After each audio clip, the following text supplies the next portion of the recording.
Hi guys, Christopher Carey here, and today I have something that I'm really excited to show you.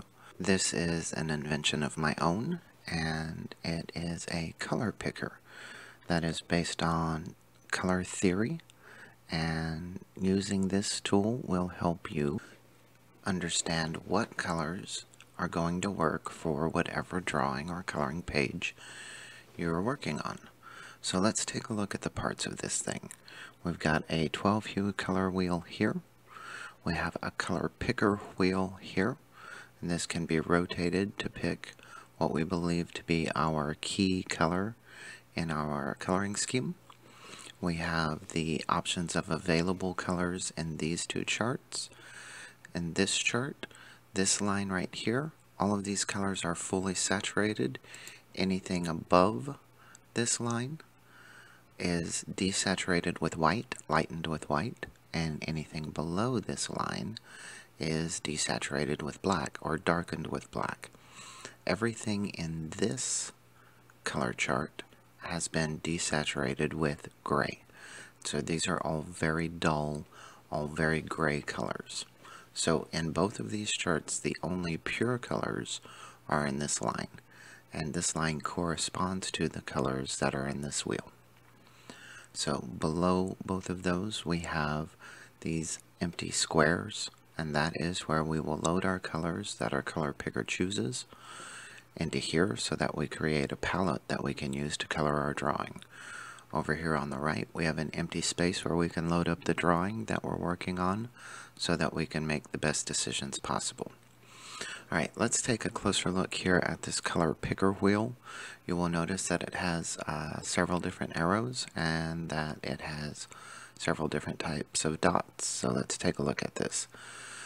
This arrow here with the two white dots, that is your principal pointer. And that's the pointer that we'll use to point to what we believe to be the key color or the most important color in the page that we're working on. Anything that has white dots, any pointers with white dots, can use the colors from this chart and this chart. So basically any color that has an arrow pointing to it with a white dot, all of these colors are available to you in that color family. Any of the pointers that have the gray dots, they only use colors from this desaturated chart. So the gray dots correspond to this chart, the white dots correspond to both charts. So let's just go over the rules real quick here. The pointer with two dots points to the most important color, the key color in your drawing. Pointers with white dots can use colors from both charts. Pointers with gray dots can only use colors from the bottom chart. So those are the only rules that you need to follow when you're using this color picker. And if you follow those rules, I guarantee you by the time you're done, you're going to have a really nice palette of colors that's going to work well for the drawing that you're working on. Okay, so let's put this thing into use. This is a Photoshop doc. It's not an app, and so everything is done manually. So this top layer here is my color picker wheel layer, and so all I have to do is select that and then come over here to the move tool, and then I can drag this thing around to make it point to wherever I want it to point. Now the important thing to realize is that when you're doing that dragging, don't actually get on the bounding box there. If you do, you will distort it. When instead of turning it around in a circle, you'll just pull it out of shape. So instead, come here on the corner till you get an arrow that's bendy like that, and then you can rotate it. So again, this pointer is our principal pointer, and so we can use it to point to any color that we think is going to be important to the drawing or the coloring page that we're working on. And the rest of the pointers will point to the other colors that will work well with that color. Alright, so let's load up a drawing and take a look at how this works. So here I've got one of the mermaid drawings from my new coloring class, and I'm going to be using it in today's example. It's a fairly complex drawing. It's got a lot of things going on. I've got the mermaid and the tiger, got the anchor, there's the skull down here, there's the snail up here. So this is a fairly complex drawing with a lot of things going on. And it's difficult to know which colors to choose and to know which colors are really going to work and stay harmonious. That's why I invented the color picker. So, taking a look at this drawing, let's see what I think my most important color or my key color might be. My first thought might be that a good key color might be blue, because this is an underwater scene. There's water here in the background. Everything is happening underwater. And so it's logical to think that perhaps blue would be the key color for this drawing. So let's take this spinner and move it over here to where the arrow with the 2 white dots is on blue. And let's take a quick look at what we've got.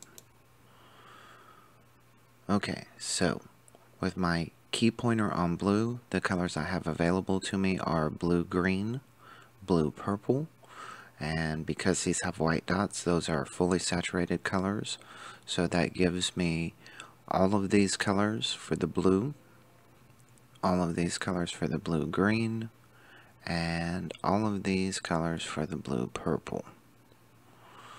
And those are pretty nice colors. So those are all going to work well for the water, for the plants. Let's take a look at what flesh tones I've got. So I've got red-orange, I've got yellow-orange, and I've got red-purple and yellow-green. And all of these have to come from my desaturated chart. So my flesh tones are going to fall in this range, so let's take a look. So if I take a look at this red-orange range, those are all pretty grayed out. There's no clean flesh tones in there, which would work really well if my primary objective was to make it look like everything is underwater. Same thing with the yellow-orange, all very grayed out, no pure flesh tones. And while the idea of making this thing look like it's underwater is fascinating to me, it's really not what's most important to me. I think what's most important to me looking at this drawing is the mermaid's skin and probably this tiger shark. And in order to pull those off effectively, I really think I'm going to need some more saturated oranges and reds than I'm getting if my principal color were blue. So let's go ahead and rotate this again. And let's move it over to the orange side. We'll put that principal pointer over here on red-orange. And take a look at what we've got. Okay, so with my principal pointer on red-orange, it means that I get to use colors from both of these charts for red-orange, orange, and red. And that looks really nice for my flesh tones. And the orange looks really nice for my tiger colors. The red is going to give me some nice pinks in her cheeks and on her flesh. It's also going to give me some accent colors. So I'm really liking that for the flesh tones and the tiger. So let's take a look at what other colors we've got here. We've got blue, but it comes from the desaturated chart. But those still look really nice. I've got green. Those are going to be great for the plants. Yellow. My yellows are pretty desaturated, but I think they'll do really well. And then purple. And in this drawing, I probably don't want any super strong purple. So the desaturated purples are going to work really well. So I think for this drawing, because to me what's most important in this drawing is the skin and the tiger, that the red-orange is the right choice. So I'm going to leave my primary pointer right here on the red-orange, and I'm going to put these colors together and see what I've got. So to do that, I'm going to switch to this bottom layer and activate it. I'm going to grab my eyedropper tool. I'm going to grab my first red-orange color and switch to the bucket tool and fill in that first square. Then I'll go back to the eyedropper tool, grab my second color, bucket tool, second square, and so on and so forth. So I'll tell you what, I'm going to go ahead and speed up the video here and fill in this chart, and we will take a look at it once we've got it done.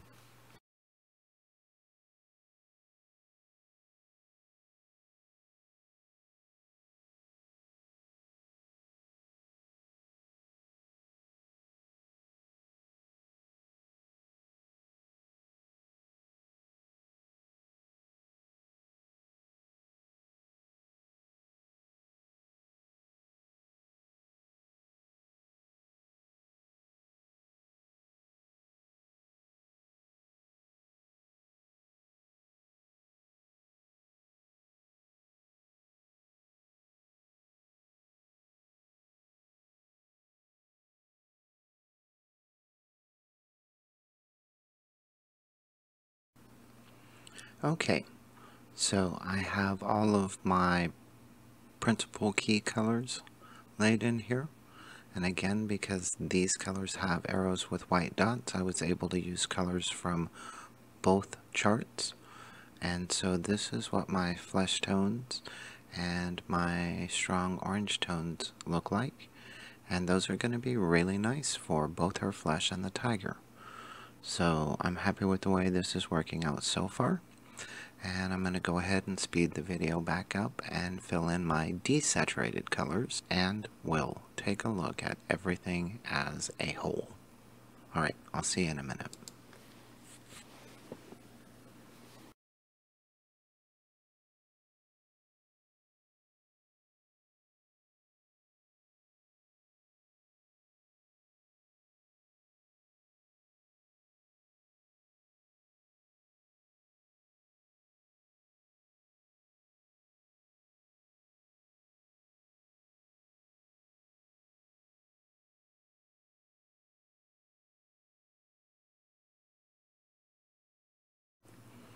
Alright, now that I've got everything filled in, we can take a look at how the color scheme for this mermaid drawing is going to work out based on the colors that the color picker has chosen for me.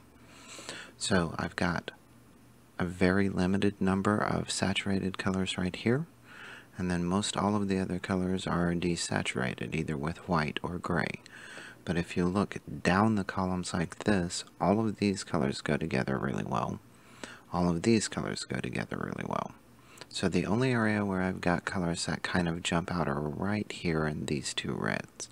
And what that tells me is I need to use those colors, if I use them at all, I need to use them only as accent colors, because they are stronger than anything else.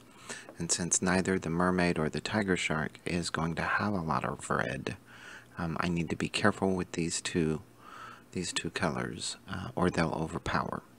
So as long as I keep my tiger confined to this area, and my mermaid confined to this area with some of this area, and then everything else in these more desaturated colors with just accents of these stronger reds, this drawing is going to work out really, really well.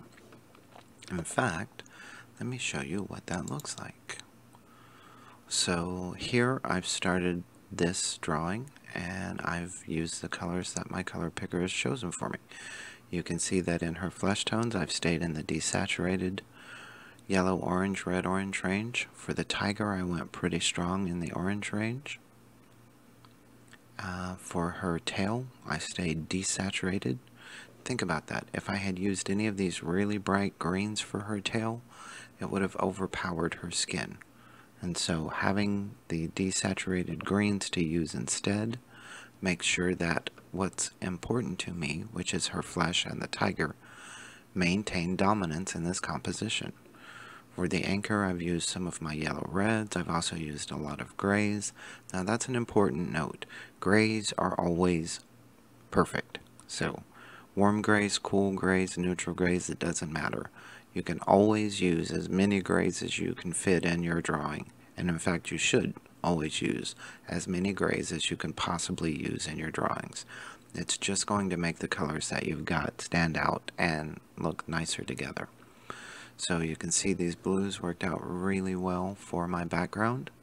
So in this respect, the color picker did a really great job of not only picking the colors that would work for this underwater scene, but picking them in color strengths that are going to keep my dominant areas dominant. So I just want to mention that I've used this color picker on multiple drawings, and it works really well every time.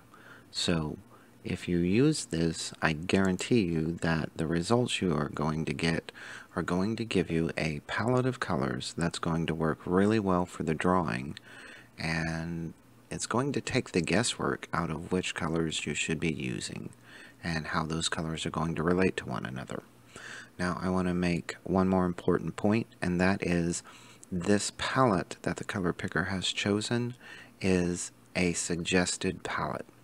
So what I don't want you to do is get hung up thinking that you have to make sure that you only use markers or colored pencils that absolutely match each one of these squares. Don't do that. You'll spend forever trying to find just the right pencil or marker. And that's not what this is for. What you can tell at a glance here is that other than just a few bright, clean orange and red markers, every other colored pencil or marker that you use needs to be dull and desaturated. So these are the only colors that you're going to be using really cleanly, and everything else, reach for a duller version of that color. So when you go to color her tail, or you go to color the plants in the background, don't grab the cleanest, brightest green that you've got, something that corresponds to this. Grab one of the grayer greens. And as long as you keep the concept in mind that other than just a very few colors, which are bright, pure colors, everything else is lighter and more desaturated, you're going to get results that you're going to be really happy with. Alright, so just a final note here.